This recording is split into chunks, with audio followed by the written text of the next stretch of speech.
Buenos días, estamos con Elena Diego, militante del Partido Socialista Obrero Español y senadora en las Cortes Generales por Salamanca. Además fue concejal y alcaldesa del pueblo Villamayor y procuradora de las Cortes de Castilla y León. Recientemente ha sido nombrada de nuevo senadora. ¿Cómo está viviendo de nuevo esta etapa? Bueno, pues con muchas ganas de que definitivamente pueda haber un gobierno muy pronto y podamos comenzar a trabajar y a legislar de manera inmediata, con muchas ganas. ¿La gustaría seguir vinculada a la política muchos años más o tiene algún proyecto en mente? Mira, yo empecé muy joven a dedicarme a la política porque, bueno, mi padre con 33 años comenzó a ser alcalde de mi pueblo y yo tenía 5 años. Entonces yo quería ser como mi padre y de alguna manera, aunque he estudiado y soy abogada, también he estudiado ciencias políticas, bueno, muchas cosas he estudiado también, pero siempre he querido dedicarme a la política, siempre he tenido ese querer trabajar por lo público y preocuparme por la gente. He estado en la política activa durante 18 años y en los últimos 5 años me marché.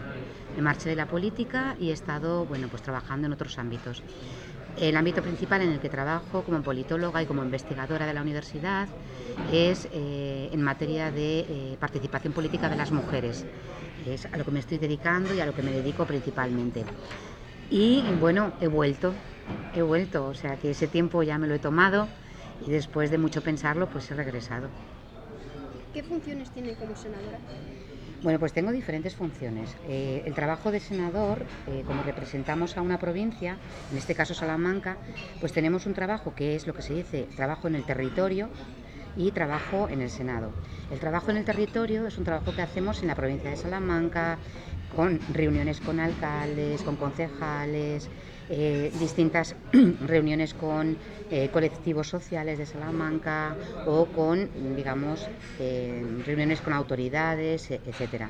Y luego el trabajo en el Senado, que, bueno, pues principalmente es un trabajo de hacer preguntas al gobierno, requerir información sobre cómo están las cosas en relación con Salamanca. Y en mi caso concreto, yo ahora espero poder repetir, era la presidenta de la Mesa de Cooperación para el Desarrollo y por lo tanto mi trabajo era un trabajo muy centrado en materia de la cooperación al desarrollo del Gobierno de España. ¿Qué cambiaría del Senado? El Senado cambiaría por un lado cuestiones formales, es que yo creo que realmente tiene que ser una Cámara territorial de verdad, porque no se ha desarrollado el marco competencial del Senado como una Cámara territorial y por lo tanto yo creo que el reglamento hay que modificarlo y tenemos que convertir esta Cámara en una Cámara que realmente represente a las comunidades autónomas. Y luego por otro lado, pues creo que tiene que ser algo que tiene que hacer el Senado hacia el exterior y el exterior hacia el Senado, y es que se conozca más el trabajo que hacemos aquí, porque se conoce mucho más el trabajo que se hace en el Congreso de los Diputados.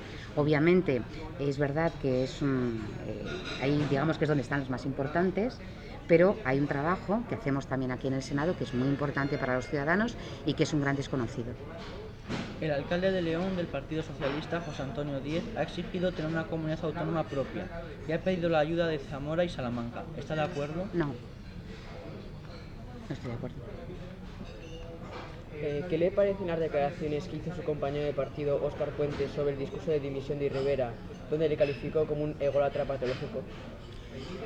Creo que los políticos hay una línea roja que tenemos que tener con el Twitter, ¿no? Y con las nuevas tecnologías. No comparto ni ese tipo de planteamientos de manera de hacer las cosas o de decirlas, pero yo creo que un mal día lo puede tener también cualquiera. También los ha tenido Rivera muy malos días porque hay también cosas muy parecidas. ¿Qué opinión te merece que muchos españoles consideren a todos los políticos corruptos? Pues me da mucha tristeza. Me da mucha tristeza. Porque creo que no es verdad.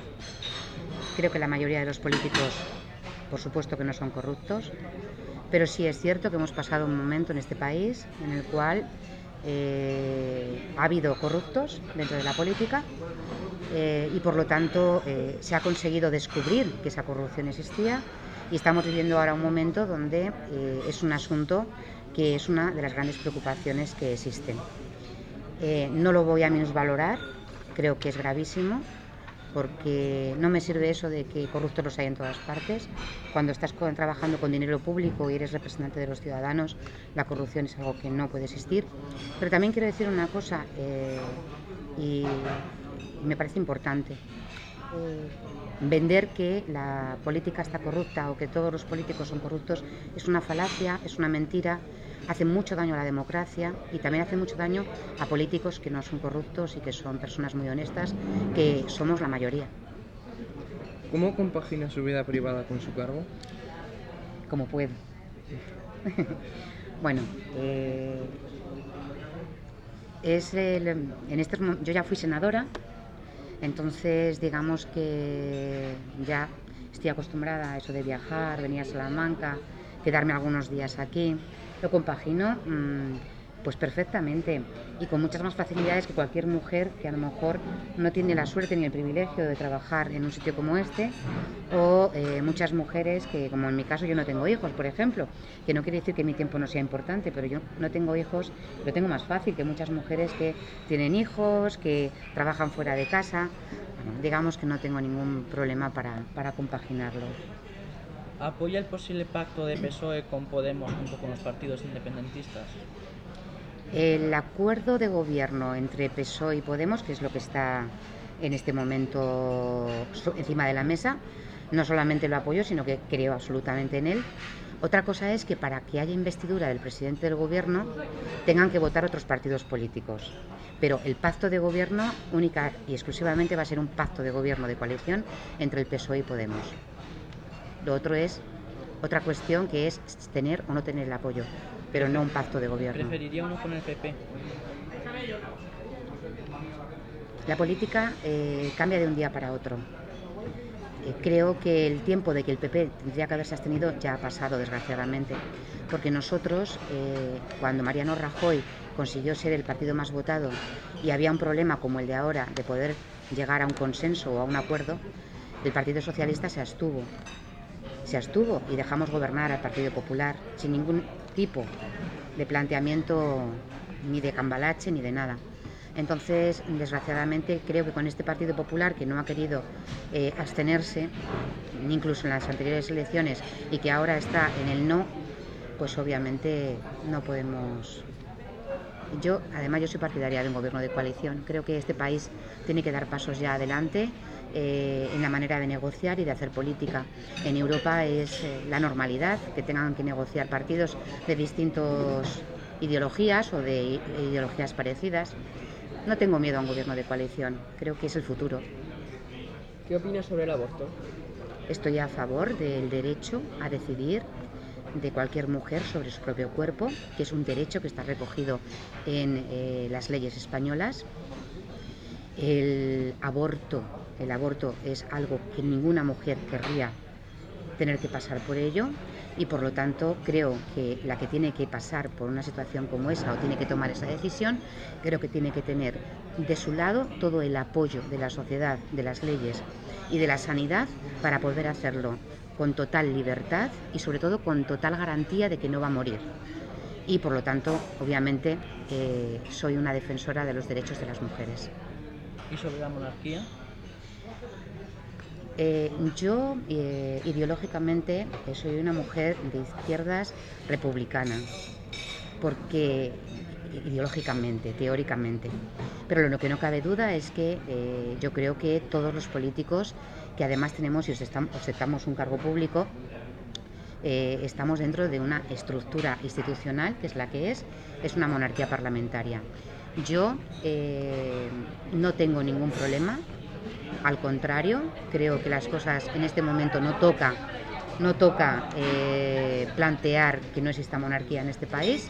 Desde mi punto de vista no es el momento, creo que hay otras cuestiones más importantes y por lo tanto yo soy una mujer muy respetuosa, mucho más que muchísima gente que a lo mejor en esencia no sea monárquica.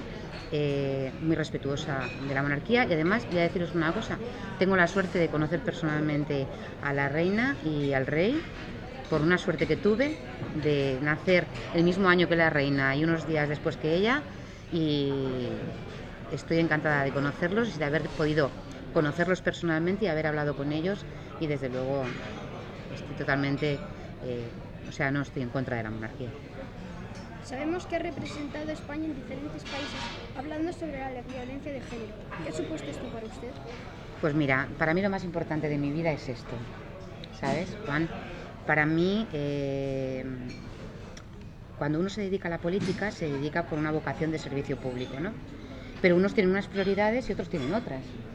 Unos tienen las prioridades de que funcione el sistema económico, otros tienen las prioridades de trabajar para que haya infraestructuras, o otros tienen las prioridades para que los jóvenes tengan formación y tengan educación gratis. Yo tengo muchas prioridades, muchos valores, pero mi principal prioridad, por la que me levanto todos los días de la cama, es para que no haya ninguna mujer en el mundo, en ningún lugar del mundo, ninguna, ni una sola, que por el hecho de ser mujer sea maltratada, sea menospreciada o sea asesinada. Así que para mí es muy importante. Aprendo mucho cuando viajo al extranjero, principalmente a América Latina, que es donde he viajado mucho por mi trabajo, y aprendo mucho de ellas, y creo que estaréis de acuerdo conmigo que el futuro pasa porque todos y todas dejemos de estar discriminados por el hecho de ser mujeres, ¿no? ¿Cómo se sintió cuando el Supremo restableció su honor en la sentencia en la que fue absuelta por prevaricación administrativa? Pues me sentí realmente descansada. Fueron 5 años terribles. Fui acusada de algo falso, fui absuelta en el Tribunal Supremo, y por eso os contesté antes a la pregunta de la corrupción. ¿Qué ocurre? Pues que pueden ocurrir casos excepcionales, que son los menos, O sea, cuando hay un asunto de corrupción encima de la mesa y llega a los juzgados y a los tribunales, mayoritariamente es porque hay un problema real de corrupción, ¿vale?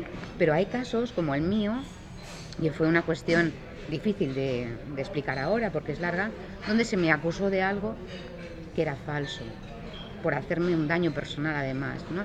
Pero como era senadora, me tenía que juzgar el Tribunal Supremo.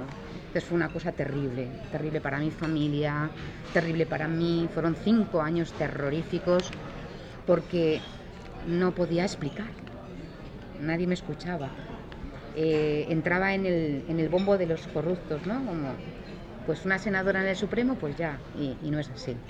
No era un caso de corrupción y además fui absuelta. Bueno, pues creí mucho más en la democracia de lo que siempre he creído. Pero cuando lo pasas muy mal, tienes momentos de flaqueza que dices, madre mía. Pero en aquel momento, pues hombre, muy contenta porque salió la verdad. ¿Le apoyó su partido? Sí, me apoyó mi partido. Me apoyó. No querían que... Por ejemplo, yo dimití, sabiendo que era inocente, no como muchos otros que no dimiten nunca, ¿no? Yo sabía que era inocente y no me sentía cómoda que mi partido saliera en ninguna noticia, o que mis compañeros de partido, por una cuestión como esta, estuvieran señalados, ¿no? Yo soy mi partido, ¿no? Y yo pertenezco a una familia que es también esta, es mi segunda familia, ¿no? Entonces tú a tu familia no quieres que sufran ni que le hagan daño, ¿no? Entonces yo dimití, me sentí mucho más cómoda marchándome y me marché del Senado. Y entonces, bueno, creo que hice lo correcto marchándome, dimitiendo, y bueno, desde aquel momento, bueno, pues creo que es lo que tendría que hacer muchos, ¿no? Sobre todo los que solemos dimitir somos los que solemos ser inocentes. Suele pasar. Sinceramente, ¿cree que el independentismo catalán tiene solución? A ver, creo que tiene solución el problema de Cataluña. Que el independentismo catalán tenga solución, eso es otro tema. A ver, te quería hacer una broma con una pregunta muy seria. Pasa por el diálogo, pasa por una solución política de diálogo, absolutamente. No pasa por meter tanques en ningún sitio, y sobre todo pasa porque las personas que están saltándose la ley, en este caso que algunos de los independentistas, pues dejen de hacerlo, cumplan las leyes y podamos reconducir este asunto. Creo que la unidad de España no puede estar en juego, y obviamente se ha visto que hay gente en la cárcel por haber jugado con eso. Que se preocupen de si quieren terminar más en la cárcel, ¿no? Espero que no. ¿Cómo ve el auge de Vox en la política española? Personalmente me preocupa muchísimo. Es un partido absolutamente outsider, es anticonstitucional, no es que rebase la Constitución, es anticonstitucional, plantea cuestiones que van en contra de la Constitución española, cosa que no pasa con ningún otro partido político, a excepción de los independentistas, ¿de acuerdo? Y por otro lado, además, me preocupa mucho una cuestión que este país ha sido un ejemplo en el mundo, que es en el derecho de las libertades, de la libertad sexual de las personas, de la libertad de expresión y de muchas cosas. Se puede ser de derechas, se puede ser de izquierdas, se puede ser votante del PP, del PSOE, de Izquierda Unida, de Podemos o de Ciudadanos. Se puede ser votante de Vox. De hecho, más de 3 millones de personas les han votado y son votos legítimos como lo son cualquier otros, ¿no? Pero es cierto que se está votando un partido político que está diciendo que no existe, por ejemplo, la violencia contra las mujeres, y eso es falso y eso es gravísimo. Entonces, si es un partido para retroceder en derechos y libertades, y por lo tanto para mí es muy preocupante. ¿Cuáles son sus hobbies? Mis hobbies. Yo tengo un perro que es maravilloso, entonces pasear con él, salir con él, estar con él, leer con él encima, ver películas con él encima. Mis hobbies suelen ser esos: ver cine, leer, y sobre todo una cosa muy importante, y con mi perro, que suele estar siempre encima, ¿vale? Pero sobre todo lo mejor de la vida es quedar con las amigas. Quedar con las amigas.